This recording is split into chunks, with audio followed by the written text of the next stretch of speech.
നാമം വാഴ്ത്തപ്പെടുമാറാകട്ടെ. വീണ്ടും നമുക്ക് വിശുദ്ധ പൽക്കാലം പ്രകാരം ദൈവത്തിൻ്റെ സന്നിധിയിൽ കടന്നു വന്ന ദൈവം ചെയ്ത കൃപകളെ ഓർക്കുവാൻ കർത്താവ് ഒരുക്കിയ നല്ല അവസരത്തിനായി കർത്താവിന് സ്തോത്രം ചെയ്യുന്നു. ശേഷാൽ നമ്മുടെ മധ്യത്തിലായിരിക്കുന്ന എല്ലാ ദൈവമക്കൾക്കും ദൈവദാസന്മാർക്കും സ്തോത്രം ചെയ്യുന്നു. എല്ലാവരെയും കർത്താവ് അനുഗ്രഹിക്കുമാറാകട്ടെ. തുടർന്ന് ഉള്ള ശുശ്രൂഷയ്ക്ക് വേണ്ടി നമുക്ക് ദൈവസന്നിധിയിൽ എഴുന്നേറ്റ് നിൽക്കുക. Shall we all stand on our feet. Pratheesh pastor മുന്നോട്ട് കടന്നു വന്ന സംഗീതത്തിന് വായിച്ച് അതിൽ നിന്ന് നമുക്ക് ആവശ്യമായ ആലോചന കർത്താവ് നമ്മളെ സഹായിക്കട്ടെ. സ്തോത്രം.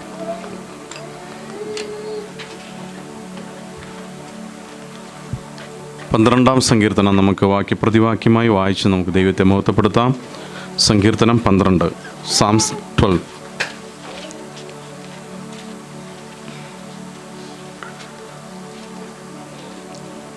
വായിക്കുന്നു. സങ്കീർത്തനം 12. യഹോവേ, രക്ഷിക്കണമേ, ഭക്തന്മാർ ഇല്ലാതെ പോകുന്നു, വിശ്വസ്തന്മാർ മനുഷ്യപുത്രന്മാരിൽ കുറഞ്ഞിരിക്കുന്നു.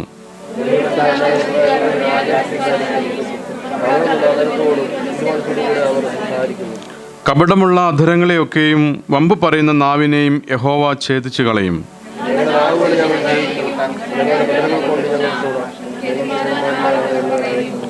എളിയവരുടെ പീഡയും ദരിദ്രന്മാരുടെ ദീർഘശ്വാസവും നിമിത്തം ഇപ്പോൾ ഞാൻ എഴുന്നേൽക്കും, രക്ഷയ്ക്കായി കാംക്ഷിക്കുന്നവനെ ഞാൻ അതിലാക്കുമെന്ന് യഹോവ അരുളി ചെയ്യുന്നു.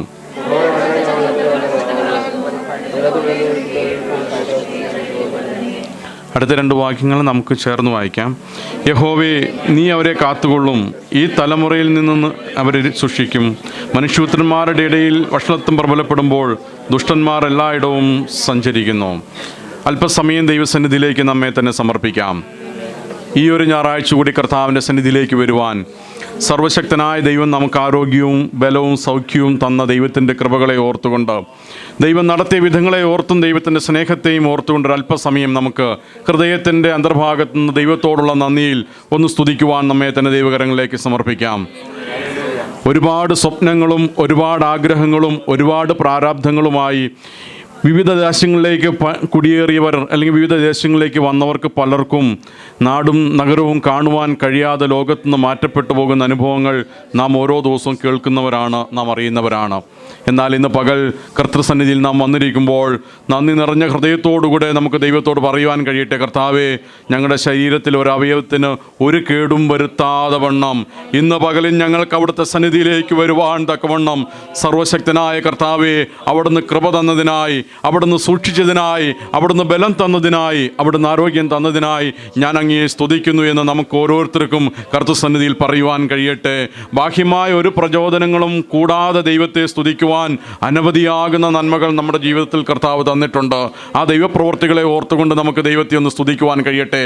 Hallelujah, hallelujah, hallelujah. Praise the lord, praise the lord. ദൈവപുത്രന്മാരെ യഹോവയ്ക്ക് കൊടുപ്പിൻ, അവൻ്റെ നാമത്തിന് തക്ക മഹത്വം കൊടുപ്പിൻ എന്നാണ് ദൈവത്തിൽ നാം വായിക്കുന്നത്. വലിയ നാമത്തിന്, ശ്രേഷ്ഠകരമായ ഉന്നതമായ നാമത്തിന് യോഗ്യനായ ദൈവത്തെ ഇന്ന് പകൽ നാം സ്തുതിക്കുമ്പോൾ ആ നാമത്തിന് തക്ക മഹത്വമായിരിക്കട്ടെ ഞാനും നിങ്ങളും കൊടുക്കുന്നത്. പൂർണ്ണ മനസ്സോടെ, പൂർണ്ണ ഹൃദയത്തോടെ, പൂർണ്ണ ശക്തിയോടുകൂടെ സർവശക്തനായ ദൈവത്തെ നമുക്ക് സ്തുതിക്കുവാൻ, നന്ദി പറയുവാൻ നമ്മെ തന്നെ ദൈവകരങ്ങളിലേക്ക് സമർപ്പിക്കാം. Hallelujah, hallelujah, hallelujah. Praise the Lord. ദൈവമേ, നന്ദിയോടെ വാഴ്ത്തുന്ന കർത്താവേ, രാജാതിരാജാവേ, ഞങ്ങളങ്ങേ സ്തുതിക്കുന്ന കർത്താവേ, മഹത്വപ്പെടുന്ന കർത്താവേ. Hallelujah, hallelujah, hallelujah. പരിശുദ്ധനായ ദൈവമേ, സ്വർഗീയ പിതാവേ, നന്ദിയോടെ ഞങ്ങളങ്ങേ സ്തുതിക്കുന്നു.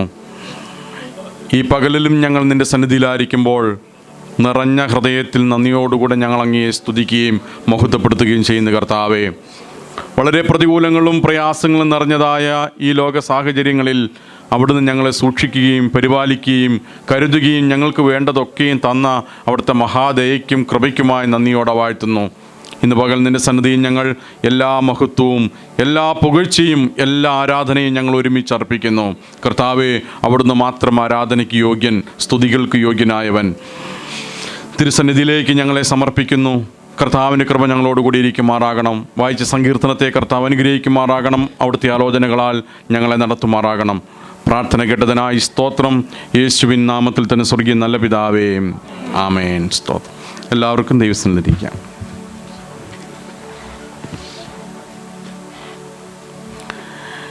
ദൈവത്തിൻ്റെ പരിശുദ്ധമായ നാമം വാഴ്ത്തപ്പെടുമാറാകട്ടെ.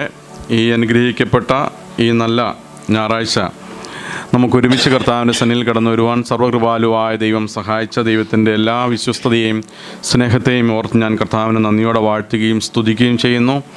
ദൈവസന്നിധിയിലായിരിക്കുന്ന ബഹുമാന ദൈവദാസൻ ശേഷം നിങ്ങൾക്ക് എല്ലാവർക്കും വേഗം വരുന്നവനായ യേശുക്രിസ്തുവിൻ്റെ നാമത്തിലുള്ള സ്നേഹവന്ദനത്തെ ഞാൻ പ്രാരംഭമായി അറിയിക്കുന്നു. 12-ാം സങ്കീർത്തനമാണല്ലോ നമ്മൾ ഇന്ന് പകലിൽ വായിക്കുവാനായിട്ട് ഇടയായിത്തീർന്നത്. പരിചിതമായ, അറിയാവുന്ന, കേട്ടിട്ടുള്ള, ഇവിടെയും വായിച്ചിട്ടുള്ള സങ്കീർത്തനങ്ങളുടെ ഭാഗം തന്നെയാണ് നമ്മൾ വായിച്ചിരിക്കുന്നത്. 150 സങ്കീർത്തനങ്ങളെ ആകെ ദാവീദ് നമുക്ക് എഴുതി തന്നിട്ടുള്ളൂ. നമ്മളെല്ലാ വർഷങ്ങളായി നമ്മൾ ജനിച്ച് അല്ലെങ്കിൽ പെന്തക്കോസിൽ വന്നപ്പം തൊട്ട് ഈ സങ്കീർത്തനങ്ങളും തന്നെയാണ് നമ്മൾ കേൾക്കുകയും ധ്യാനിക്കുകയും ചെയ്യുന്നത്. അതുകൊണ്ട് തന്നെ ഏത് സങ്കീർത്തനം എടുത്താലും നമുക്ക് ഒരുപോലെ തന്നെയാണ് പലപ്പോഴും ഇതെല്ലാം ഒരുപാട് നമ്മൾ കേട്ടിരിക്കുന്നതാണ്. പക്ഷേ ദൈവവചനത്തിന് മാത്രമുള്ളൊരു പ്രത്യേകത എന്ന് പറയുന്നത് ഈ നമുക്കറിയാം, എവിടെയാണ് സ്ഥലം ഞാൻ ഓർക്കുന്നില്ല, ലോകത്തിലുള്ള എല്ലാ വിത്തുകളും, അതായത് അന്യം നിന്നു പോകുന്ന വിത്തുകൾ സൂക്ഷിക്കുന്ന ഒരു കലവറ അങ്ങനെ ഒരു സ്ഥലമുണ്ട്. അത് ഈ ഐസിനാണല്ലോ അതിൻ്റെ സ്ഥലം. ഞാൻ എക്സാക്റ്റ് പ്ലേസ് ഞാൻ മറന്നുപോയി എവിടെയാണെന്നുള്ളത്. അപ്പോൾ ഈ ലോകത്തിൽ വർഷങ്ങൾക്ക് മുമ്പുണ്ടായിരുന്നതും അല്ലെങ്കിൽ ഇപ്പോഴും അന്യം നിന്നു പോകുന്നതായ ഇത്തരം വിത്തുകൾ ശേഖരിച്ച് വെക്കുന്ന ഭൂമിയിലെ തന്നെ ഒരു സ്ഥലമുണ്ട്. അത് ഒരു പ്രത്യേക ടെമ്പറേച്ചറിൽ അതിനെ ശീതീകരിച്ച് അതിനെ സൂക്ഷിച്ച് വെക്കുകയാണ്. പിന്നീടത്തേക്ക് ഇനി ഇതൊന്നും ഇല്ലാതെ പോയൊരു കാലഘട്ടത്തിൽ ഭൂമി ഉണ്ടെങ്കിൽ അന്ന് ഉപയോഗിക്കാം എന്നുള്ള ആഗ്രഹത്തിലായിരിക്കാം ഇതൊക്കെ സൂക്ഷിച്ചു വെച്ചിരിക്കുന്നത്. ഈ വിത്തിനെ പ്രത്യേക ടെമ്പറേച്ചറിൽ അതിനെ സൂക്ഷിച്ചു വെച്ചിരിക്കുന്നതിൻ്റെ ഉദ്ദേശമെന്ന് പറയുന്നത് അതിൻ്റെ ജീവൻ എന്ത് ചെയ്യാൻ പാടില്ല, നഷ്ടമിട്ട് പോകാൻ പാടില്ല. ഈ അതിനുള്ളിൽ അല്ലെങ്കിൽ സൂക്ഷിച്ചു വെച്ചിരിക്കുന്ന ആ പ്രത്യേക സ്ഥലത്ത് ഈ വിത്തിരിക്കുന്ന കാലത്തോളം അതിനുള്ളിൽ എന്തുണ്ട്? ജീവനുണ്ട്. അതിന് ജീവനുണ്ട്. പക്ഷെ ആ ജീവൻ ആക്റ്റീവായിട്ട് വരുന്നത് എപ്പോഴാണെന്നറിയാവോ? ആ ജീവൻ ആക്റ്റീവായിട്ട് വരുന്നത് അത് മണ്ണിൽ വന്നാലേ ആക്റ്റീവ് ആകത്തുള്ളൂ, അല്ലേ? ആക്റ്റീവായിരിക്കും എന്ന് പറഞ്ഞതുപോലെയാണ് ദൈവവചനത്തിൻ്റെ പ്രത്യേകത എന്ന് പറയുന്നത്. ഇത് ജീവനുള്ളതാണ്. ദൈവവചനം എന്താണ്? ജീവനുള്ളതാണ്. ഈ ജീവൻ്റെ പ്രവൃത്തി എപ്പോഴാണ് സംഭവിക്കുന്നത് അറിയോ? ഇതിങ്ങനെ ഒരു വിത്തായിട്ട് എവിടെയെങ്കിലും ഇരുന്ന് കഴിഞ്ഞാൽ അത് എത്രയും കാലം അങ്ങനെ ഇരിക്കുകയുള്ളൂ. ആ വിത്തായിട്ട് തന്നെ അവിടെ ഇരിക്കുകയുള്ളൂ. പക്ഷേ ഈ വചനം നമ്മുടെ മണ്ണിൽ, നമ്മുടെ ഹൃദയത്തിൽ വീണ് അതിനൊരു വിത്ത്, അതിനൊരു ജീവൻ വരുമ്പോൾ, അതിൽ നിന്ന് മുളകൾ പുറത്തേക്ക് വരുമ്പോഴാണ് എന്താകുന്നത്? ഇതിനുള്ളിലെ മറഞ്ഞു കിടക്കുന്ന ആ ജീവൻ്റെ ഫലം നമുക്ക് കാണുവാനായിട്ട് കഴിയുകയുള്ളൂ. അത് ഈ വചനത്തിൻ്റെ മാത്രം പ്രത്യേകതയാണ്. ഈ ബൈബിളിൻ്റെ മാത്രം പ്രത്യേകതയാണ്. മറ്റേത് പുസ്തകങ്ങളും 2-3 വട്ടമൊക്കെ നമ്മൾ വായിച്ചു കഴിഞ്ഞാൽ നമുക്ക് ഒരു വിരസത ഉണ്ടാകും, ഒരു മടുപ്പ് നമുക്ക് ഉണ്ടാകും. പക്ഷേ ബൈബിൾ മാത്രം വായിക്കുന്തോറും, വായിച്ചതിലേക്ക് കടക്കും തോറും മടുപ്പുണ്ടാകാറില്ല. മറിച്ച് അതിൽ നിന്ന് എന്താ കിട്ടുന്നത്? ജീവൻ്റെ അനുഭവങ്ങളാണ്. അതുകൊണ്ട് ഇന്ന് പകലിലും പ്രാർത്ഥനയോടുകൂടെ നമുക്ക് ദൈവത്തിലായിരിക്കാം. ആ ജീവൻ്റെ വചനം നമ്മളിലേക്ക് ക്രിയ ചെയ്യുവാൻ, അതിൻ്റെ ഫലം നമ്മളിലേക്ക് ഉണ്ടാകുവാൻ കർത്താവ് സഹായിക്കുമാറാകട്ടെ. 12-ാം സങ്കീർത്തനത്തിന് 1-ാം വാക്യം നമ്മളിങ്ങനെ വായിക്കുന്നു: യഹോവേ രക്ഷിക്കണമേ, ഭക്തന്മാർ ഇല്ലാതെ പോകുന്നു, വിശ്വസ്തന്മാർ മനുഷ്യപുത്രന്മാരിൽ കുറഞ്ഞിരിക്കുന്നു. ഈ സങ്കീർത്തനക്കാരൻ്റെ ഒരു പ്രാർത്ഥന എന്ന് പറയാൻ അതിനെ പറ്റത്തില്ല. അതിനെ പ്രാർത്ഥനയല്ല, അത് ഒരു തേങ്ങലാണ്, ഒരു നിലവിളിയാണ്. ഒരു എന്താ പറയുക, നമ്മൾ ഈ ഒരു ഡേഞ്ചറായിട്ടൊരു സാഹചര്യത്തിലൊക്കെ വീണു പോകുമ്പോൾ പെട്ടെന്ന് അല്ലേ നമ്മൾ രക്ഷയ്ക്ക് വേണ്ടിയിട്ട് വിളിച്ചപേക്ഷിക്കില്ലേ, ഹെൽപ്പ് ചെയ്യണം, രക്ഷിക്കണം, ഹെൽപ്പ് എന്നൊക്കെ പറഞ്ഞ്, അങ്ങനത്തെ ആ ഒരു ഫീലാണ് ഈ വാക്യത്തിനകത്ത് പറഞ്ഞിരിക്കുന്നത്. യഹോവേ രക്ഷിക്കണമേ. എന്താ പറ്റുന്നത്? അതിൻ്റെ കാരണം എന്താ? ഭക്തന്മാർ ഇല്ലാതെ പോകുന്നു, വിശ്വസ്തന്മാർ മനുഷ്യപുത്രന്മാരിൽ കുറഞ്ഞിരിക്കുന്നു. അപ്പോൾ ഈ സങ്കീർത്തനക്കാരൻ്റെ പേടി തനിക്കെന്തെങ്കിലും ഒരു നഷ്ടം വരുന്നു എന്നുള്ള അർത്ഥത്തിലല്ല. തൻ്റെ വ്യക്തിപരമായ ജീവിതത്തിൽ താനിങ്ങനെ തൻ്റെ ഭക്തി പോകുമെന്നോ അല്ലെങ്കിൽ തനിക്ക് വിശ്വസ്തത ഇല്ലാതെ പോയി എന്നുള്ള അർത്ഥത്തിലോ എന്നുള്ള ആ ഒരു അർത്ഥത്തിലുള്ള ഒരു കേഴലല്ല അവിടെ സങ്കീർത്തനക്കാരൻ നടത്തുന്നത്. മറിച്ച് തൻ്റെ ചുറ്റുപാടുമുള്ള സമൂഹത്തിൽ തനിക്ക് ചുറ്റുപാടും ആരെ കാണാനില്ല? ഭക്തന്മാരെയും വിശ്വസ്തന്മാരെയും കാണാനായിട്ടില്ല. ഇതൊരു വളരെ പേടിപ്പെടുത്തുന്ന ഒരു സാഹചര്യമാണ്. സങ്കീർത്തനക്കാരൻ ഇങ്ങനെ പ്രാർത്ഥിക്കാനൊരു കാരണമുണ്ട്. പലപ്പോഴും നമ്മുടെയൊക്കെ പ്രാർത്ഥനകൾ എങ്ങനെയാണെന്നറിയോ? നമ്മൾ പ്രാർത്ഥിക്കുന്നത്, കർത്താവേ എന്നെ കാത്തുകൊള്ളണമേ, എന്നെ സൂക്ഷിക്കണമേ, എൻ്റെ കുടുംബത്തെ സൂക്ഷിക്കണം. അനുഗ്രഹിക്കല്ല, നമുക്ക് ഈ പറഞ്ഞ രക്ഷിക്കണമേ. നമ്മൾ ഇത്രയും പറഞ്ഞിരിക്കട്ടെ, ഞാനും എൻ്റെ മക്കളും എൻ്റെ ഭാര്യയും തീർന്നു, ഇത്രയും പേരെ ഉള്ളെന്നിരിക്കട്ടെ. ക്ലിയർ ആയിട്ടുള്ള നമ്മൾ പ്രാർത്ഥിച്ച് ദൈവം നമ്മളെ സൂക്ഷിച്ച് കരുതി അത്രയും പേരെ ഉള്ളെന്നിരിക്കട്ടെ. ഞാൻ അങ്ങനെ പറഞ്ഞു നിങ്ങളെല്ലാം മോശം നടത്തില്ല, ഞാനൊരു ഉദാഹരണം എടുത്താണ്, നിങ്ങളെ ആരെങ്കിലും കൂട്ടിക്കോ. അങ്ങനെ ഞാൻ ഇത്രയും പേര് മാത്രം ഉള്ളെന്നിരിക്കട്ടെ, ബാക്കി എനിക്ക് ചുറ്റുമുള്ളവരെല്ലാം മോശമാണെന്നിരിക്കട്ടെ. ഞാൻ അങ്ങനെ രക്ഷപ്പെട്ടതുകൊണ്ട് വല്ല കാര്യം ഉണ്ടാവോ? നിങ്ങൾ ചിന്തിച്ച് നോക്കിയേ, എത്ര സ്ട്രഗിളായിട്ടുള്ള ജീവിതം നിങ്ങൾ നയിക്കണമെന്നറിയാമോ? അത്തരം അങ്ങനെ പറ്റാതെ വന്നു കഴിഞ്ഞപ്പോഴാണ്, കുറേ കഴിഞ്ഞപ്പോഴും നോഹയെ ദൈവം പെട്ടകത്തിൽ കയറ്റിയ ഒരു കുടുംബത്തെ എല്ലാത്തിൽ നിന്നും എന്ത് ചെയ്ത് രക്ഷിച്ചു കൊണ്ടുപോയത്, അല്ലേ? അപ്പം ഞാൻ പറഞ്ഞു വരുന്നത്, സത്യത്തിൽ നമ്മൾ പ്രാർത്ഥിക്കേണ്ടത് നമ്മളെക്കുറിച്ച് മാത്രം ഓർത്തല്ല പ്രാർത്ഥിക്കേണ്ടത്. അങ്ങനെ നമ്മൾ മാത്രം ഇവിടെ ഭക്തരായി നിന്ന് കഴിഞ്ഞാൽ മാത്രം നിലനിൽപ്പിലൊരു വലിയൊരു പ്രശ്നമാണത്. ആ നിലനിൽപ്പ് അത്രയ്ക്ക് കൊണ്ടുപോകണമെങ്കിൽ വലിയൊരു കൃപ വേണം. പറ്റില്ലെന്നല്ല ഞാൻ പറയുന്നത്, വലിയൊരു കൃപ അതിന് വേണം. പക്ഷേ അതിനേക്കാൾ ഒരു അല്പം കൂടെ നമുക്ക് ഈസിനെസ്, ഇച്ചിലൂടെ നമുക്ക് എന്താ പറയുക, ഒരു സൗകര്യം, ഇച്ചിലൂടെ ഒരു എന്താ പറയുക, മൃദുലമായ ഒരു അനുഭവം നമുക്ക് കിട്ടും. എപ്പോഴാണ് നമുക്ക് ചുറ്റുമുള്ളവരും നമ്മളോടൊപ്പമുള്ളവരും കൃപയിൽ നിൽക്കുന്ന, അല്ലെങ്കിൽ വിശ്വാസത്തിൽ, അല്ലെങ്കിൽ ദൈവകൃപയിൽ ഈ പറയുന്ന പോലെ ഭക്തിയിലും വിശ്വസ്തതയും നിലനിൽക്കുന്നൊരനുഭവം വരുമ്പോൾ. എന്താണ് ഇതുകൊണ്ട് അർത്ഥമാക്കുന്നത്? സങ്കീർത്തനക്കാരൻ പറയുന്നത് 2 തലങ്ങളുണ്ട് ഒരു ദൈവവിശ്വാസിക്ക് അവൻ ജീവിക്കുന്നൊരു ചുറ്റുപാടിൽ. ഒന്ന്, അവന് ദൈവവുമായിട്ടുള്ള ബന്ധം, അതൊരിക്കലും മാറിക്കൂടാൻ പറ്റാത്തൊരു ബന്ധം. അതുപോലെ തന്നെ തുല്യ പ്രാധാന്യമുള്ളൊരു കാര്യമാണ് എന്ത്? അവനായിരിക്കുന്ന സമൂഹത്തോടു കൂടിയുള്ള അവന് ബന്ധം. അതുകൊണ്ടാണ് കർത്താവിൻ്റെ പ്രാർത്ഥനകളൊക്കെ നിങ്ങൾ ശ്രദ്ധിച്ചു, യേശുവിൻ്റെ മഹാപൗരോഹിത്യ പ്രാർത്ഥനയെന്ന് പറഞ്ഞ് നമ്മൾ വായിക്കാറുള്ള യോഹന്നാൻ്റെ സുവിശേഷത്തിലെ പ്രാർത്ഥനയിൽ കർത്താവ് പ്രാർത്ഥിക്കുന്ന ആ പ്രാർത്ഥനയിൽ ഇങ്ങനെയാണ്: പിതാവേ, ഞാനും നീയും നമ്മൾ ഒന്നായിരിക്കുന്നത് പോലെ നമ്മിൽ ഇവരും എന്തായിത്തീരണമെന്ന് പറഞ്ഞേ, ഒന്നായിരിക്കേണ്ടതിന് വേണ്ടി ഞാൻ ഇവർക്ക് വേണ്ടി പ്രാർത്ഥിക്കുന്നു. നോക്കിയേ, ഞാനും നീയും ഒന്നായിരിക്കുന്നത് പോലെ നമ്മിൽ ഇവരാരായിരിക്കണം? ഒന്നായിരിക്കാൻ വേണ്ടി പ്രാർത്ഥിക്കുന്നു. അതായത് അതുപോലെ എന്നെ കാണുമ്പോൾ ഞാനും പിതാവും എങ്ങനെയായിരിക്കുന്നു, അതുപോലെ തന്നെ എന്നിലൂടെ വരുന്ന ഓരോ ദൈവമക്കളെ കാണുമ്പോഴും ഒരുപോലെ കാണാനായിട്ട് കഴിയുന്ന ഒരു സമൂഹം ഉണ്ടായിരിക്കണം എന്നുള്ളതാണ് കർത്താവ് എന്ത് ചെയ്തത്, പഠിപ്പിച്ചതെന്ന് കാണാൻ സാധിക്കുന്നുണ്ട്. അപ്പോൾ ഞാൻ ഒറ്റപ്പെട്ട് നിൽക്കുന്ന ഒരനുഭവത്തെക്കുറിച്ചല്ല സങ്കീർത്തനക്കാരൻ പറയുന്നത്. ദൈവമേ, എനിക്ക് ചുറ്റുമൊരു ഭക്തന്മാരില്ലാതെ പോയിരിക്കുന്നു, വിശ്വസ്തന്മാർ എന്ത് ചെയ്തിരിക്കുന്നു, മനുഷ്യപുത്രന്മാരിൽ കുറഞ്ഞു പോയിരിക്കുന്നു. ദൈവമേ രക്ഷിക്കണമേ എന്നുള്ള സങ്കീർത്തനക്കാരൻ്റെ പ്രാർത്ഥന. ഇതിങ്ങനെ നമുക്കറിയാം, സങ്കീർത്തനക്കാരൻ പ്രാർത്ഥിക്കുന്നത് ഹോൾ വേൾഡിനെ എടുത്തുകൊണ്ടല്ല, മുഴു ലോകത്തെ നോക്കിക്കൊണ്ടല്ല ഇത് പറയുന്നത്. യഹൂദൻ അല്ലെങ്കിൽ ഇസ്രായേൽ എന്ന് പറയുന്നൊരു കമ്മ്യൂണിറ്റിയെ എടുത്തുകൊണ്ടാണ്. അവരോടെയുള്ള ആർക്ക് ദാവീദിന് ബന്ധമുള്ളൂ, അല്ലേ? ദാവീദിന് ഏറ്റവും കൂടുതൽ ബന്ധപ്പെട്ടിരിക്കുന്ന, അപ്പോൾ ദൈവത്തിൻ്റെ സ്വന്തം ജനമെന്ന് പറഞ്ഞിരിക്കുന്ന ഈ ഇസ്രായേലിലെ മാറ്റങ്ങളെ കണ്ടുകൊണ്ടാണ് ആരെഴുതുന്നത്? ഈ വാക്യം എഴുതുന്നത് സങ്കീർത്തനക്കാരൻ എഴുതുന്നത് ഇസ്രായേലിനെ കണ്ടുകൊണ്ടാണ് എഴുതുന്നത്. അപ്പോൾ ഇവരിൽ വലിയ മാറ്റങ്ങൾ വന്നിരിക്കുകയാണ്, കാലാന്തരം ഒരുപാട് മാറ്റങ്ങൾ വന്നിരിക്കുകയാണ്. ഭക്തി പറയുന്നുണ്ട്, പക്ഷെ എന്തില്ല? ഭക്തി ശരിയായ നിലയിലില്ല. വിശ്വസ്തത ആർക്കും എവിടെയും എന്ത് ചെയ്യാൻ പറ്റുന്നില്ല, കാണാനായിട്ട് കഴിയുന്നില്ല. അങ്ങനെ ഒരു വല്ലാത്ത ഡേഞ്ചറായൊരു സാഹചര്യത്തിലാണ്.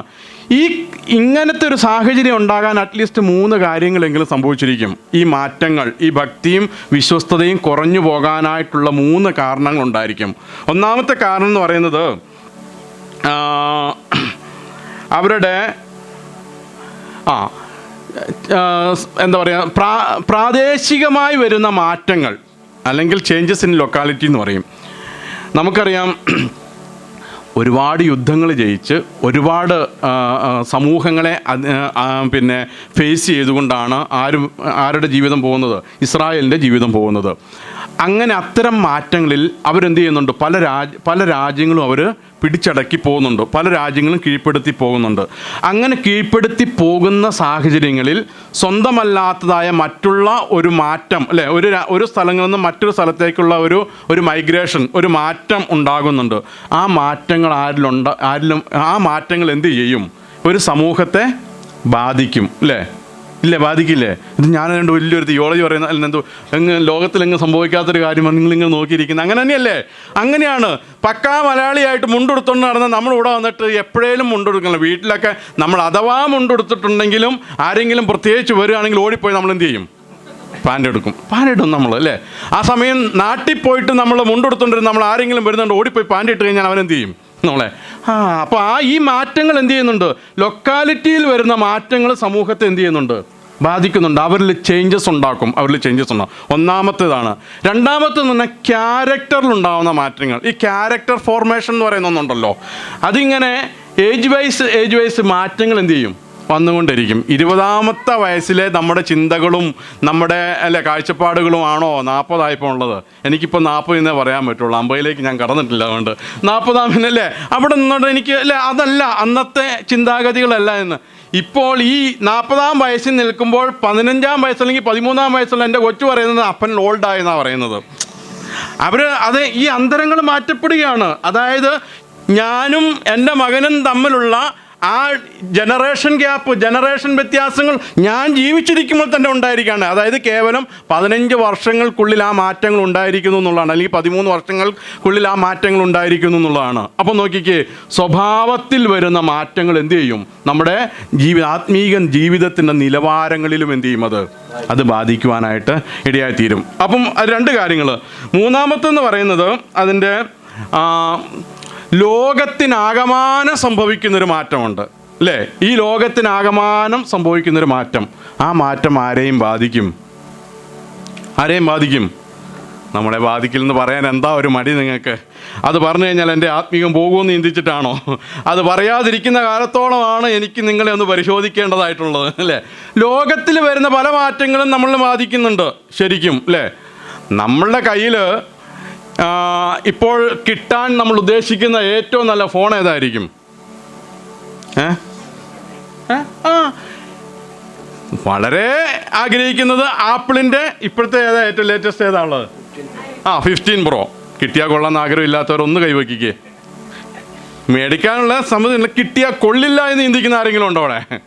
ഇല്ല, അല്ലേ? അപ്പം ലോകം അഡ്വാൻസ്ഡ് ആകുന്നത് പോലെ തന്നെ നമ്മളും എന്ത് ചെയ്യുന്നുണ്ട്? ആ മാറ്റങ്ങൾ നമ്മളിലേക്കും വരുന്നു. ഇല്ലെന്നൊന്നും പറയണ്ട, നമ്മൾ അറിയാതെ എന്ത് ചെയ്യുന്നുണ്ട്? ഈ മാറ്റങ്ങൾ നമ്മളിലേക്ക് വരുന്നുണ്ട്. അത് ഐഫോണിൻ്റെ മാത്രമല്ല, പല മേഖലകളിൽ നമ്മൾ അറിയാതെ ലോകത്തിൻ്റെ മാറ്റങ്ങൾ ആരിൽ വരുന്നുണ്ടോ? നമ്മളിലും വരുന്നുണ്ട്. ഈ ചേഞ്ചസ്, ഈ മാറ്റങ്ങൾ എന്ത് ചെയ്യും? സ്വാഭാവികമായിട്ടും നമ്മുടെ ആത്മീക വീക്ഷണങ്ങളെയും എന്ത് ചെയ്യും?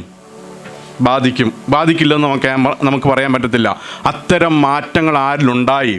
ഈ ഇസ്രായേൽ തൻ്റെ സമൂഹത്തിനകത്ത് ഉണ്ടായപ്പോൾ ദാവീദിന് ഒന്നേ ചെയ്യാൻ കഴിഞ്ഞുള്ളൂ. എന്താ? ദൈവമേ രക്ഷിക്കണമേ. ആർക്കു വേണ്ടി? ഈ പോകുന്നൊരു ജനത്തിന് വേണ്ടി, ഒരു മാറ്റത്തിന് വേണ്ടി അവരെ രക്ഷിക്കണമേ എന്നുള്ളൊരു പ്രാർത്ഥന. ഈ ഒരു പ്രാർത്ഥന ദാവീദിൻ്റെ പ്രാർത്ഥനയല്ല പ്രിയരെ. ഇന്നിവിടെ ഇരിക്കുന്ന നമ്മുടെ ഓരോരുത്തരെയും പ്രാർത്ഥന നൂറ്റാണ്ടുകൾക്ക് മുമ്പ് ദൈവഭക്തൻ കണ്ടുകൊണ്ട് പ്രാർത്ഥിച്ചതാണ്. ദൈവമേ, ആരില്ലാതെയായി പോയിരിക്കുന്നു? ഭക്തന്മാർ ഇല്ലാതെയായി പോയിരിക്കുന്നു, വിശ്വസ്തന്മാർ മനുഷ്യപുത്രന്മാരിൽ കുറഞ്ഞിരിക്കുന്നു. ഈ ഒരു പ്രാർത്ഥന എൻ്റെയും നിങ്ങളുടെയും പ്രാർത്ഥനയായിരിക്കണം. ജീവിതത്തിൻ്റെ നമ്മൾ കണ്ടുമുട്ടുന്ന വഴികളിൽ, അല്ലെങ്കിൽ നമ്മൾ സഞ്ചരിക്കുന്ന വഴികളിൽ ഈ കണ്ടതൊന്നുമല്ല ഈ ലോകമെന്ന് പറയുന്നത്. മാറിക്കൊണ്ടിരിക്കുന്ന ലോകത്തിലെല്ലാം മാറിക്കൊണ്ടിരിക്കുമ്പോൾ അടുത്തൊരു തലമുറയ്ക്ക് പറഞ്ഞു കൊടുക്കുവാൻ, അടുത്ത തലമുറയെ അവർക്ക് കണ്ടെത്തുവാനായിട്ടുള്ളത് നമ്മളിൽ അവിശേഷിക്കണം. നമുക്ക് ചുറ്റും അതുണ്ടാകണം. അതിനുവേണ്ടിയുള്ള പ്രാർത്ഥന ആരിലുണ്ടായിരിക്കണം? നമുക്കുണ്ടായിരിക്കണം. നാം അതിനുവേണ്ടിയായിരിക്കണം ആഗ്രഹിക്കേണ്ടതെന്നുള്ളതാണ് എനിക്ക് പറയുവാനായിട്ട് ആഗ്രഹിക്കുന്നത്. അപ്പോൾ ഈ 1ാമത്തെ സങ്കീർത്തനത്തിൻ്റെ 1ഉം 2ഉം വാക്യങ്ങളിൽ സങ്കീർത്തനക്കാരൻ അവിടെ പറയുന്ന ഇതാണ്, അല്ലെങ്കിൽ അതിനൊന്ന് നമ്മളൊന്ന് കൺസൈസ് ചെയ്തെടുത്ത് നമ്മളൊന്ന് അരിച്ചെടുത്ത് കഴിഞ്ഞാൽ നമുക്ക് കിട്ടുന്ന ഇത്രയേ ഉള്ളൂ. Troubles moves to man to pray. അതായത് പ്രതികൂലങ്ങളും പ്രതിസന്ധികളും മനുഷ്യനെ എന്തിലേക്ക് നയിക്കണം? പ്രാർത്ഥനയിലേക്ക് അവനെ നയിക്കാനായിട്ടിടയായിത്തീരണം. ചുറ്റുപാടും കാണുന്ന മാറ്റങ്ങളിൽ ഞാൻ രക്ഷപ്പെട്ടെന്ന് പറഞ്ഞിരിക്കുന്നതല്ല ഒരു നല്ല ജീവിതമെന്ന് പറയുന്നത്, അല്ലെങ്കിൽ എന്നെ കർത്താവ് രക്ഷിച്ചു എന്ന് പറഞ്ഞിരിക്കുന്നതല്ല ജീവിതമെന്ന് പറയുന്നത്. മറിച്ച് ആ മാറ്റങ്ങളെ കാണണം. നമ്മൾ ആദ്യം അതാണ് നമുക്ക് വേണ്ടത്. ആ മാറ്റങ്ങളെ കാണാനൊരു കണ്ണ് നമുക്ക് ഉണ്ടാകണം. ആ മാറ്റങ്ങളെ കണ്ടിട്ട് നിലവിളിക്കുന്ന ഒരു ജനതയായി തീരണമെന്നുള്ളതാണ് ദൈവം നമ്മളെക്കുറിച്ച് ആഗ്രഹിക്കുന്നത്. ജീവിതത്തിൻ്റെ ഏത് പ്രയാസങ്ങളിലും പ്രതിസന്ധികളിലും പ്രാർത്ഥനയിലേക്ക് നമ്മെ നയിക്കാനായിട്ട് കഴിയണം. അതാണ് ഒന്നാമത്തെ 1-2 വാക്യങ്ങളിൽ കൂടെ സങ്കീർത്തനക്കാരൻ പറയാനായിട്ട് ആഗ്രഹിക്കുന്നത്. ഇനി ഇതിൽ ഒരുപാട് കാര്യങ്ങൾ എനിക്ക് പറയാനുണ്ട്. ഞാൻ വിട്ടുകളയും, സ്കിപ്പ് ചെയ്യുകയാണ്. ഞാൻ കുറേ കാര്യങ്ങൾ മെൻഷൻ ചെയ്തു, പക്ഷേ ഞാനത് വിട്ടുകളയാണ്. 2ാമത്തെ ഭാഗത്തിലേക്ക് വരുമ്പോൾ അതിൻ്റെ 3-4 വാക്യം ഒന്ന് വായിച്ചേ.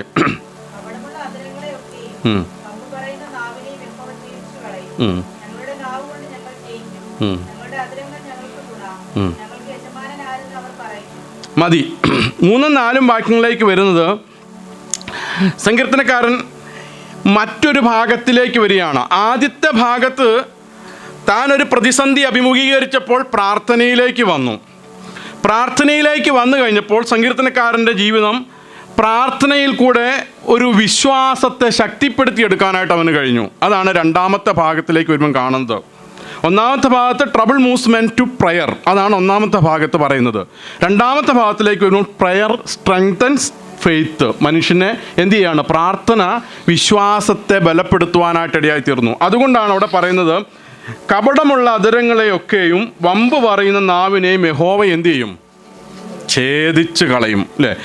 ഇതൊക്കെ ഇത്തരം സാഹചര്യങ്ങൾ ഇങ്ങനെ നിലനിൽക്കുകയാണെങ്കിലും ഇതിങ്ങനെ മാത്രം നിലനിൽക്കത്തില്ല. പിന്നെ എന്തുണ്ട്? ഇതിൽ ഇടപെടുന്ന ഒരു ദൈവമുണ്ടെന്നുള്ളൊരു വിശ്വാസം അവനിൽ എന്ത് ചെയ്തു?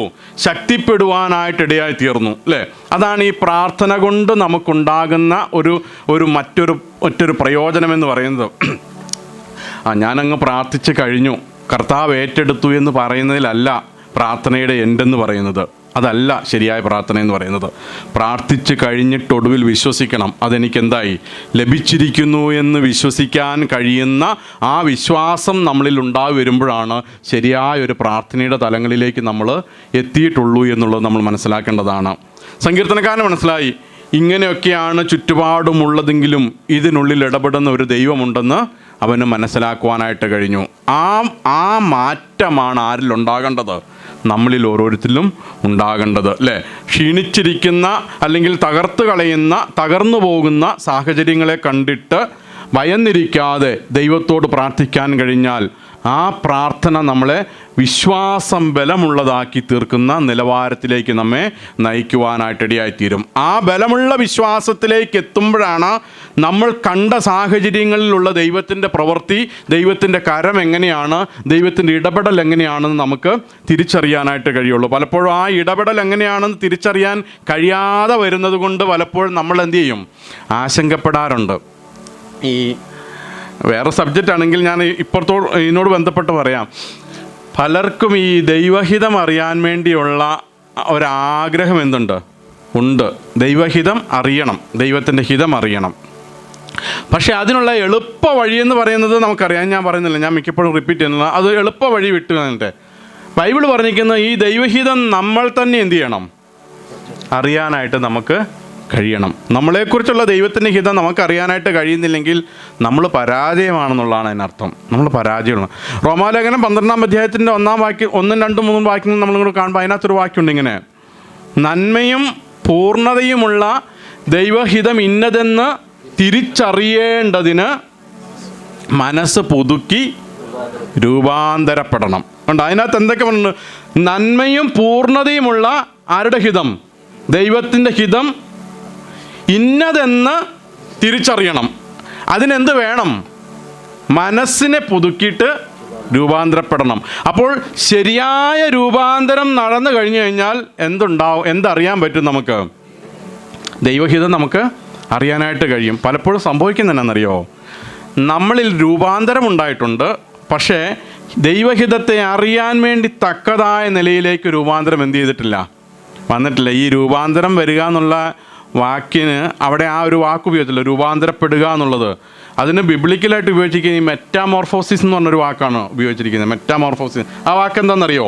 മെറ്റാമോർഫോസിസ് അതിന് ഈ നമ്മുടെ ചിത്രശലഭത്തിൻ്റെ ലൈഫ് സർക്കിളില്ലേ, ഈ ബട്ടർഫ്ലൈയുടെ ലൈഫ് സർക്കിള്, അതിൽ നമുക്കറിയാം ആദ്യം ഈ ഒരു ചിത്രശലഭം എന്ത് ചെയ്യും? ബട്ടർഫ്ലൈ എന്ത് ചെയ്യും? അത് മുട്ടയിടും അല്ലേ? മുട്ടയിട്ടിട്ട് മുട്ട എന്തായി മാറും? ലാവയായിട്ടല്ലേ മാറുന്നത്, ലാവ പുഴുവായിട്ട് മാറും. ആ പുഴു എന്ത് ചെയ്യും? പ്യൂപ്പയായിട്ട് മാറും. അതാണ് കാറ്റർപില്ലർ, പ്യൂപ്പയായിട്ട് മാറും. പ്യൂപ്പ പിന്നീട് എന്തായി മാറും? ബട്ടർഫ്ലൈ അല്ലേ, അതോ കാറ്റർപില്ലർ? തിരിച്ചു പോയോ? അത് തന്നെ, അത് തന്നെ. അത് പിന്നീട് അല്ല, പുതിയന്ന് പൂവായിട്ട്, പ്യൂപ്പേന്ന് പൂമ്പാറ്റായിട്ട് പറന്നു പോലെ ചെയ്യുന്നേ അല്ലേ? അങ്ങനെയാണ്. അപ്പോൾ അതിനിടയ്ക്ക് ശരി, ഇങ്ങനെയാണ്. എന്ത് മുട്ടയിടുന്നു, പുഴുവാകുന്നു, അത് കൂടിനകത്തിരിക്കുന്നു, അത് ചിത്രശലമായിട്ട് പറന്നു പോകുന്നു. ഇത്രയും കാര്യങ്ങളാണല്ലോ ഉള്ളത്. അതിൻ്റെ സർക്കിൾ എങ്ങനെയും ആയിക്കോട്ടെ, അതിന് ചെറിയ മാറ്റം അങ്ങോട്ടും ഇങ്ങോട്ടും വന്നാലും.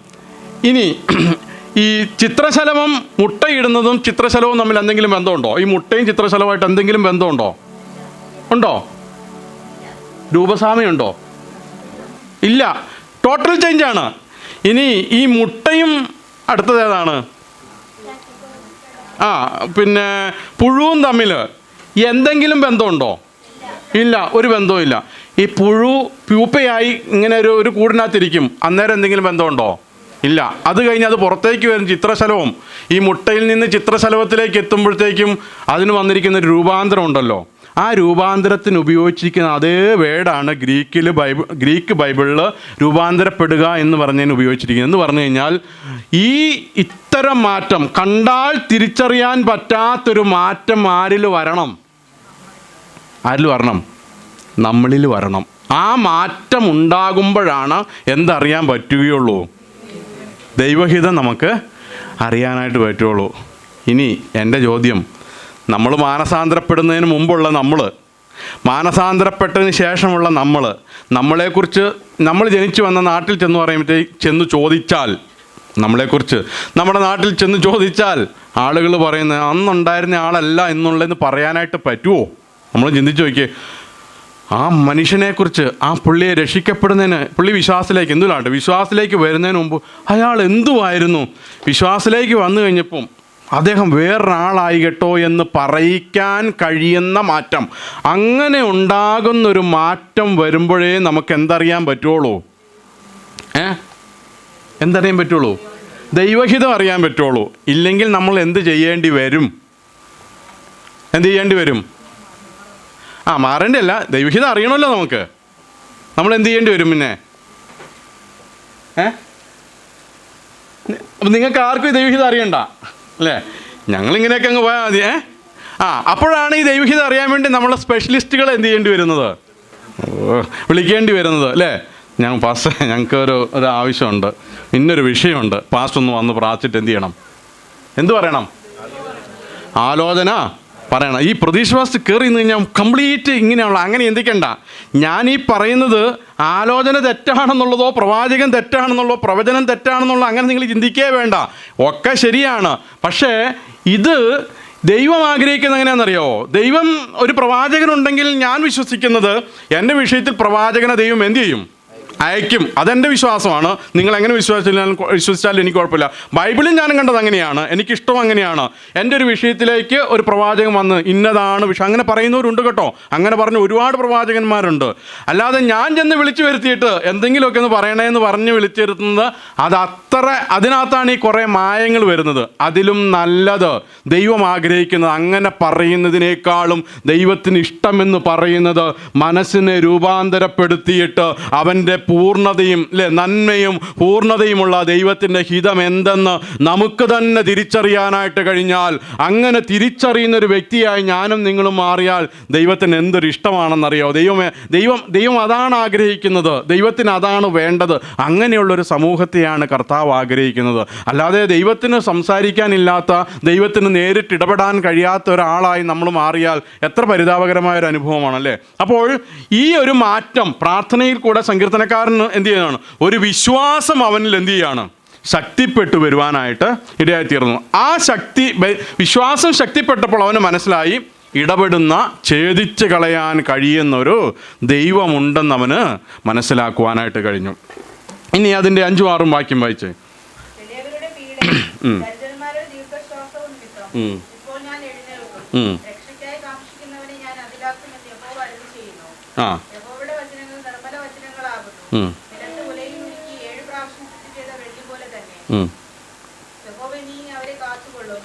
മതി.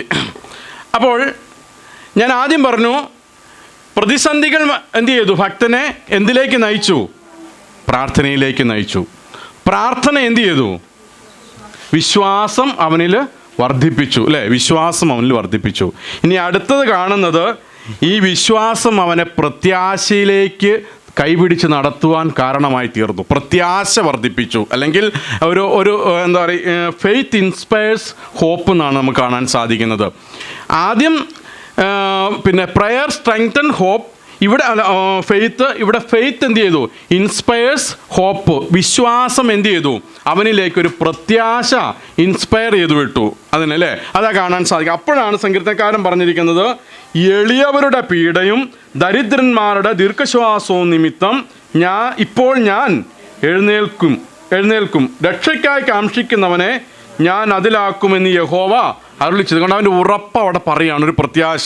രക്ഷയ്ക്കായി കാക്ഷിക്കുന്നവനെ അതിലേക്ക് ആക്കുന്നൊരു യഹോവയുണ്ടെന്ന ഒരു പ്രത്യാശ അവനിലേക്ക് എന്ത് ചെയ്തു? വർദ്ധിച്ചു വരുവാനായിട്ട് ഇടയായി തീർന്നു. ഞാൻ ഈ ഘട്ടങ്ങൾ ഞാൻ അവസാനം ഒന്ന് ഓർപ്പിക്കുക, എങ്കിലും നിങ്ങളുടെ മനസ്സിലിരിക്കുക. നമ്മൾ കടന്നു പോകുന്ന ഒരു ജീവിത സാഹചര്യങ്ങളിൽ ഈ ഒരു പ്രോഗ്രസീവായ മാറ്റങ്ങളാണ് ദൈവം ആഗ്രഹിക്കുന്നത് നമ്മളിലേക്ക്. നമ്മൾ ഒന്നൊന്ന് കുറഞ്ഞു പോകുകയല്ല ചെയ്യേണ്ടത്, ഒന്നൊന്നിനോട് എന്ത് ചെയ്ത് വരണം? ആഡായി വന്നുകൊണ്ടിരിക്കണം, അല്ലേ? പ്രാർത്ഥനയോട് ശേഷം എന്താവണം? അത് വിശ്വാസമായി പരിണമിക്കണം. വിശ്വാസം അത് എന്തായി മാറണം? അത് പ്രത്യാശയായിട്ട് പരിണമിക്കണം. അല്ലാതെ ഒരു പ്രശ്നം വരുമ്പോഴത്തേക്കും ആദ്യം വിശ്വാസം പോയി, പിന്നെ പ്രാർത്ഥന പോയി, പിന്നെ എന്ത് പോയി? പ്രത്യാശ പോയി. സകലതും നഷ്ടപ്പെട്ടു പോകുന്ന, അങ്ങനെ താഴോട്ട് പോകുന്ന അല്ല പറയുന്നത്. പ്രോഗ്രസീവ് ആയിട്ടുള്ളതായിരിക്കണം ഒരു ഭക്തൻ്റെ ജീവിതത്തിൻ്റെ മാറ്റങ്ങൾ എന്ന് പറയുന്നത്. ആ മാറ്റങ്ങളിലാണ് ദൈവത്തിൻ്റെ പ്രവൃത്തിയെ നമുക്ക് കാണുവാനായിട്ട് കഴിയുന്നത്, ദൈവത്തിൻ്റെ വലിയ കരങ്ങളെ നമുക്ക് അനുഭവിച്ചറിയുവാനായിട്ട് കഴിയുന്നത്. സങ്കീർത്തനക്കാരൻ പറയാണ്, ദൈവം എന്ത് ചെയ്യും? എഴുന്നേൽക്കും. എല്ലാ കാലവും ഇങ്ങനെയാണെന്ന് വിചാരിക്കും. അപ്പോൾ ഇതിനൊക്കെ അടിസ്ഥാന കാരണം എന്തെന്നറിയാവോ? നിലവിളിക്കുന്ന ഒരു ഭക്തൻ അവിടെ ഉണ്ടായി എന്നുള്ളതാണ്, അല്ലേ? നിലവിളിക്കുന്ന ഒരു ഭക്തൻ. ഞാനീ പറയുന്നതിൻ്റെ നിങ്ങൾ അതിൻ്റെ എത്ര സീരിയസ്നെസ് നിങ്ങൾ ഗ്രഹിക്കുന്നുണ്ടെന്ന് എനിക്കറിയത്തില്ല. വളരെ സീരിയസ് ആയിട്ടുള്ള നമ്മൾ ചിന്തിക്കേണ്ട ഒരു കാര്യമാണ്. നമ്മുടെ ചുറ്റുപാടുകളെ കണ്ടിട്ട് നമ്മൾ കാണാത്തവരെ പോലെ ജീവിക്കാൻ ദൈവം ഒരിക്കലും നമ്മളെക്കുറിച്ച് എന്ത് ചെയ്യുന്നില്ല? ആഗ്രഹിക്കുന്നില്ല. നമ്മുടെ സമൂഹത്തിൻ്റെ, നമ്മുടെ ക്രൈസ്തവ ലോകത്തിൻ്റെ, നമ്മുടെ ആത്മീക ജീവിതത്തിൻ്റെ ചുറ്റുപാടുകളെ കണ്ടിട്ട് അവരങ്ങനെയായിപ്പോയി, പണ്ടത്തെ സഭ അതങ്ങനെ പോയി എന്ന് പറഞ്ഞിരിക്കുന്നതല്ല ശരിയായ ഭക്തി എന്ന് പറയുന്നത്. അങ്ങനെ ആയിരിക്കരുത് ഒരു ഭക്തൻ എന്ന് പറയുന്നത്. മറിച്ച് ദൈവമേ, ഈ മാറ്റങ്ങൾ എന്നിലൊരു ഭയമുളവാക്കുന്നു എന്നുള്ള ഒരു ഇടിവിൽ നിൽക്കുന്ന, കണ്ണീരിന് നിൽക്കുന്ന, പ്രാർത്ഥനയ്ക്ക് വേണ്ടി മുട്ടുമടക്കുന്ന, പ്രാർത്ഥനയിലേക്ക് നയിക്കപ്പെടുന്ന ഒരു വ്യക്തിയായി തീരണമെന്നുള്ളതാണ് ദൈവം നമ്മളെക്കുറിച്ച് ആഗ്രഹിക്കുന്നത്. ആ മാറ്റങ്ങൾ നാളെ നമ്മളെയും ബാധിക്കുമെന്നുള്ളത് യാഥാർത്ഥ്യമാണ്. അതുകൊണ്ടാണ് ഭക്തൻ പ്രാർത്ഥിക്കുന്നത്. ആരുമില്ലാതെയായി പോകുന്ന സാഹചര്യങ്ങളിൽ നമ്മൾ തളർന്നു പോവും. നമ്മളൊക്കെ ഇപ്പോൾ ഇവിടെ നിൽക്കുന്നത് എന്തുകൊണ്ടാണെന്നറിയാമോ? ഈ ഇത്രയും കൂട്ടായ്മ ഉള്ളത് കൊണ്ടാണ് നമ്മൾ ഈ വിശ്വാസത്തിലും ദൈവകൃപയിലും നമുക്ക് നിൽക്കാനായിട്ട് കഴിയുന്നത്. ഇങ്ങനെ ഒന്നില്ലാതെയായി പോയിട്ട് നോക്കട്ടെ, അപ്പോഴറിയാം നമ്മുടെ അവസ്ഥ എന്താണെന്നുള്ള കാര്യം. കുറേ നാളൊക്കെ നമ്മൾ പിടിച്ചു നിൽക്കും, കുറച്ച് നാളൊക്കെ നമുക്ക് പിടിച്ചു നിൽക്കാനായിട്ട് പറ്റും. പക്ഷെ കുറേ കഴിയുമ്പോൾ എന്ത് ചെയ്യും? ഈ കൂട്ടായ്മകളും ഈ ആരാധനയും ഈ ബന്ധങ്ങളും ഈ വചന കേൾവിയൊന്നും ഇല്ലാതെയായി തീർന്നു കഴിഞ്ഞാൽ നമ്മൾ പാടെ എന്ത് ചെയ്യും? മാറിപ്പോവും. നമ്മുടെ ചുറ്റുപാടുകൾക്ക് വ്യത്യാസം വരുമെന്നുള്ളതൊരു യാഥാർത്ഥ്യമാണ്. അപ്പോൾ എന്ത് ചെയ്യണം? ഈ വിശ്വാസം എന്ത് ചെയ്യണം? ഒരു ഹോപ്പിലേക്ക്, പ്രത്യാശയിലേക്ക് എന്ത് ചെയ്യണം? വഴി നടത്തുവാനായിട്ട് ഇടയായി തീരണം. അപ്പോസ്തല പ്രവൃത്തി 2:25 വാക്യം കൊണ്ട് വായിക്കാവോ? അപ്പോസ്തല പ്രവൃത്തി 2:25.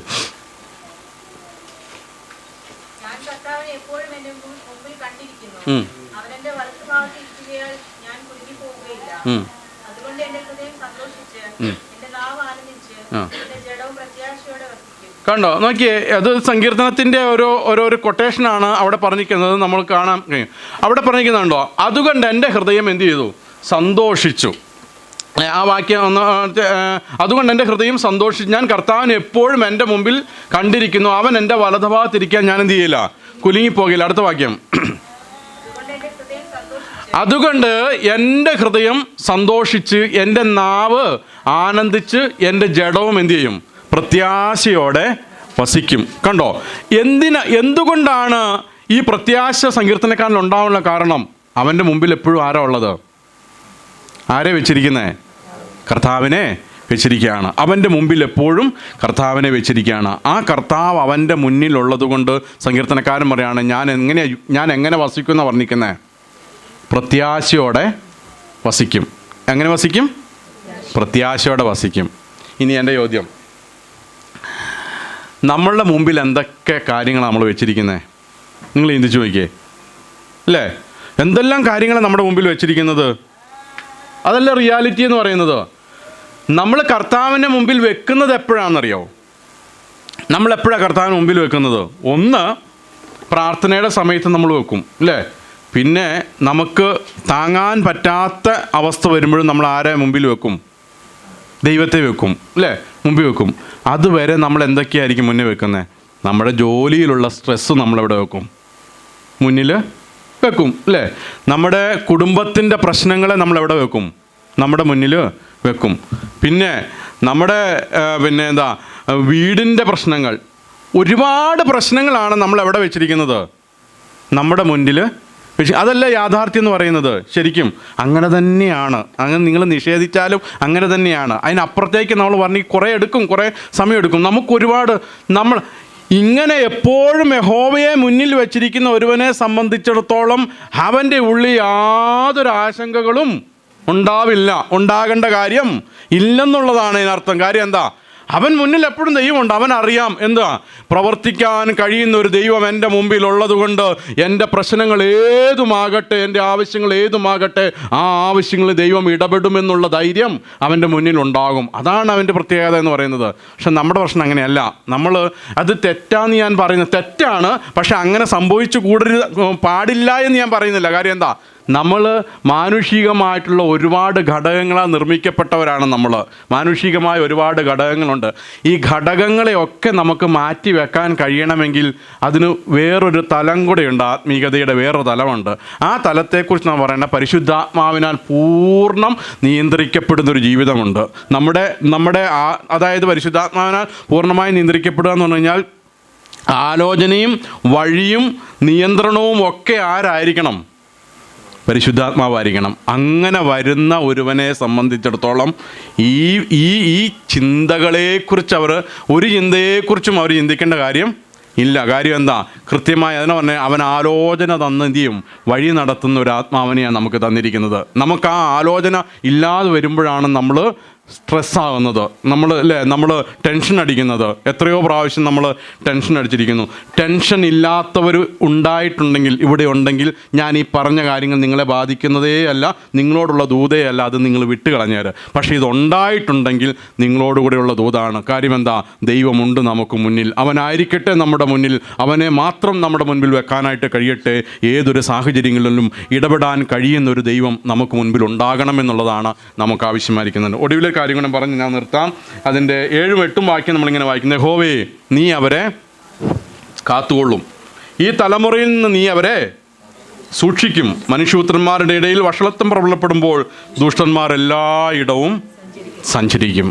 ഒടുവിൽ സങ്കീർത്തനക്കാരൻ പറഞ്ഞു നിർത്തുന്നത് ഇങ്ങനെയാണ്: ഹോപ്പ് കൾമിനേറ്റ്സ് ഇൻ അഷ്വറൻസ്. ഒരു ഉറപ്പിലേക്ക്, പ്രത്യാശ, ഒരു ഉറപ്പിലേക്ക് അവനെ കൊണ്ടുചെന്നെത്തിക്കുക. എന്താ? സൂക്ഷിക്കുന്ന ഒരു ദൈവമുണ്ട്. ആരെ? നിലവിളിക്കുമ്പോൾ ആ ഭക്തനെ തലമുറയിൽ നിന്ന് സൂക്ഷിക്കുന്ന ഒരു ദൈവമുണ്ടെന്നുള്ളൊരു ഉറപ്പിലേക്ക് സങ്കീർത്തനക്കാരൻ എത്തിച്ചേരുവാനായിട്ട് ഇടയായി തീർന്നു. ഇന്ന് പകൽ എനിക്കും നിങ്ങൾക്കും ജീവിതത്തിൻ്റെ ഓരോ സാഹചര്യങ്ങളിൽ ഞാനും നിങ്ങളും വന്ന് എത്തി നിൽക്കുമ്പോൾ ഒടുവിൽ നമ്മൾ വന്നെത്തേണ്ടത് എന്തിലായിരിക്കണം എന്നറിയാവോ? പ്രത്യാശയിൽ ഒരു ഉറപ്പിലെത്തി നിൽക്കാനായിട്ട് നമുക്ക് കഴിയണം. ആശങ്കപ്പെട്ട കൺഫ്യൂസ്ഡ് ആയിട്ടൊരു മൈൻഡിലല്ല നമ്മൾ എത്തി നിൽക്കേണ്ടത്. അതായിരിക്കരുത് നമ്മുടെ ലാസ്റ്റ് എന്ന് പറയുന്നത്. കൺഫ്യൂസ്ഡ് ആയിട്ടുള്ളൊരു മൈൻഡല്ല, മറിച്ചൊരു ഉറപ്പിലായിരിക്കണം. എന്താ? എനിക്ക് വേണ്ടി ഒരു ദൈവമുണ്ട്, എന്നെ കാത്തുകൊള്ളുവാൻ, എന്നെ സൂക്ഷിക്കുവാൻ, എനിക്ക് വേണ്ടി പ്രവർത്തിക്കുവാൻ ഒരു ദൈവമുണ്ടെന്നുള്ള ഒരു ഉറപ്പിലേക്ക് നമുക്ക് എത്തിച്ചേരുവാനായിട്ട് കഴിയണം. അതിനായിരിക്കണം നമ്മുടെ പ്രയോറിറ്റീസ് എന്ന് പറയുന്നത്. അങ്ങനെയായിരിക്കണം നമ്മുടെ ജീവിതത്തിൻ്റെ ഓരോ സഞ്ചാരങ്ങളും, നമ്മുടെ വിശ്വാസ ജീവിതത്തിൻ്റെ ഓരോ മുന്നേറ്റങ്ങളും എന്നുള്ളത് നാം ഓർക്കേണ്ട ആവശ്യം. ഒരു നിമിഷം നമ്മുടെ കണ്ണുകളെ അടയ്ക്കാം. സങ്കീർത്തന വചനത്തിലേക്ക് നമ്മുടെ ഹൃദയങ്ങളെ നമുക്ക് ഒന്ന് കൊണ്ടുവന്നിട്ട് ഇന്ന് ധ്യാനിച്ച വചനത്തെ നമ്മുടെ ഹൃദയത്തിനുള്ളിലേക്കൊന്ന് നമുക്കെടുക്കാം. നമ്മൾ സങ്കീർത്തനം കേൾക്കുന്നവരാണ്, ഒരുപാട് വായിക്കുന്നവരാണ്, പ്രസംഗം കേൾക്കുന്നവരാണ്. പക്ഷേ പലപ്പോഴും നമ്മൾ ഇങ്ങനെയൊക്കെ ആണെങ്കിലും പ്രതികൂല ജീവിത സാഹചര്യങ്ങൾ നമുക്ക് മുൻപിൽ വരുമ്പോൾ പ്രാർത്ഥിക്കാൻ കഴിയാത്തവരായി നമ്മൾ മാറാറുണ്ട്. പലപ്പോഴും നമ്മുടെ പ്രാർത്ഥനകൾ സ്വയകേന്ദ്രീകൃതമായിട്ടുള്ളത്, ഒരു സെൽഫിഷായിട്ട് മാറാറുണ്ട്. എന്നാൽ സങ്കീർത്തനക്കാരൻ പറയണം, അങ്ങനെ ആയിരിക്കരുത്. നമ്മുടെ പ്രാർത്ഥനകൾ എപ്പോഴും നമ്മളെ ഹല്ലേലൂയ ഒരു വിശ്വാസത്തിലേക്ക് നയിക്കുവാനായിട്ട് കഴിയണം. പ്രാർത്ഥനയിൽ നമ്മുടെ പ്രതിസന്ധികൾ നമ്മളെ പ്രാർത്ഥനയിലേക്ക് നയിക്കുവാനായിട്ട് കഴിയണം. ആ പ്രാർത്ഥനകളിൽ നമ്മൾ മുഴുകുമ്പോൾ നമ്മുടെ പ്രാർത്ഥന നമ്മളെ വിശ്വാസം ബലമുള്ളതാക്കി തീർക്കുന്നതായി മാറും. പ്രാർത്ഥന വിശ്വാസം ബലമുള്ളതാക്കി തീർക്കുക മാത്രമല്ല, ആ വിശ്വാസം നമ്മളിലേക്ക് ഒരു പ്രത്യാശ നൽകി തരുവാനായിട്ടിടയായിത്തീരും. പ്രത്യാശയിൽ ഒതുങ്ങി നിൽക്കുന്നതല്ല നമ്മുടെ പ്രാർത്ഥനകൾ എന്ന് പറയുന്നത്. ആ പ്രത്യാശ ഒടുവിൽ പൂർത്തീകരിക്കപ്പെടുന്നത് നമുക്കറിയാം ഒരു ഉറപ്പിലായിരിക്കണം. എൻ്റെ ദൈവം എനിക്ക് വേണ്ടി പ്രവർത്തിക്കും, എൻ്റെ ആവശ്യങ്ങൾക്ക് വേണ്ടി ഇറങ്ങി വരും, എനിക്ക് വേണ്ടി പ്രവർത്തിക്കും, എൻ്റെ പ്രശ്നങ്ങളിൽ അവൻ ഇടപെടുമെന്നുള്ള ഉറപ്പിലെത്തിച്ചേരുവാൻ നമുക്ക് കഴിയുന്നുണ്ടെങ്കിൽ അവിടെയാണ് നമുക്ക് ദൈവത്തിൻ്റെ പ്രവൃത്തിയെ ആസ്വദിക്കുവാൻ അനുഭവിക്കുവാനായിട്ട് കഴിയുന്നത്. പ്രിയരെ, ഈ മാറുന്ന കാലഘട്ടത്തിൽ ജീവിത സാഹചര്യങ്ങൾ ഏറെ വ്യത്യാസപ്പെടുമ്പോൾ ഒരുപാട് പ്രയാസങ്ങൾ അനുഭവിക്കേണ്ടുന്ന ഒരു ജീവിതാനുഭവത്തിലാണ് ഞാനും നിങ്ങളും ഇവിടെ ആയിരിക്കുന്നത്. അങ്ങനെ ആയിരിക്കുന്ന സാഹചര്യങ്ങളിൽ ഈ സങ്കീർത്തനക്കാരൻ്റെ മനോഭാവമായിരിക്കട്ടെ നമ്മുടെ മനോഭാവങ്ങളും. അത്തരം ഒരു മാറ്റത്തിലേക്ക് ഞാനും നിങ്ങളും വരുന്നതിൽ കൂടെ ദൈവത്തിൻ്റെ പ്രവൃത്തി അടുത്തറിയുവാൻ കഴിയട്ടെ. കർത്താവ് നമ്മെ സഹായിക്കുമാറാകട്ടെ, ബലം പകരുമാറാകട്ടെ. ഒരു ധൈര്യമുള്ള, വിശ്വാസമുള്ള, ഉറപ്പുള്ള, പ്രത്യാശയുള്ള ഒരു ക്രിസ്തീയ ജീവിതത്തിലേക്ക് ദൈവം നമ്മളെ നയിക്കുമാറാകട്ടെ. അതിനായി സങ്കീർത്തനങ്ങൾ സഹായിക്കുമാറാകട്ടെ എന്നുള്ള പ്രാർത്ഥനയോടെ, ആശീർവാദത്തോടെ ഞാൻ എൻ്റെ വാക്കുകൾ ഒരുമിക്കുന്നു. കർത്താവ് നമ്മെ ധാരാളമായി അനുഗ്രഹിക്കുമാറാകട്ടെ. ആമേൻ.